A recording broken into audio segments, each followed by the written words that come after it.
Hello friends, வணக்கம். உங்கள் எல்லாருக்கும் இனிய தமிழ் புத்தாண்டு நல்வாழ்த்துக்கள். உங்களுக்கு எப்படிங்க போச்சு தமிழ் புத்தாண்டு? நல்லபடியாக போச்சுங்களா? எனக்குமே சூப்பராக போச்சு.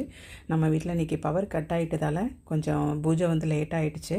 நான் ஒரு 4:30க்குள்ளவே படைக்கணும்னு நினச்சேன். ஏன்னா 4:30 வரைக்கும் தான் சஷ்டி திதி இருந்துச்சு.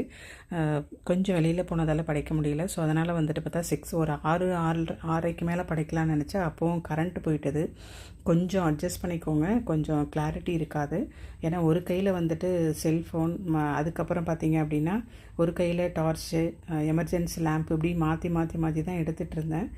கொஞ்சம் கிளாரிட்டி இருக்காது. கொஞ்சம் அட்ஜஸ்ட் பண்ணிக்கோங்க. இன்றைக்கி சஷ்டி, அதுவும் தமிழ் வருடப்பிறப்பு அப்படிங்கிறதால நம்ம தமிழ் கடவுள் முருகனுக்கு 6 வெற்றிலை தீபம் நெய் தீபமாக போட்டாச்சு.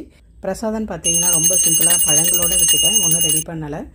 தீபம் மட்டும் ஏற்றி இன்றைக்கி வழிபாடு பண்ணிட்டேன், அவ்வளோதான். இந்த வீடியோவையும் நான் புத்தாண்டுக்கு என்னெல்லாம் வச்சு படைத்தேன் அப்படின்ற வீடியோவையும் நம்ம லாங் வீடியோவில் பார்க்கலாம். அது வரைக்குமே சும்மா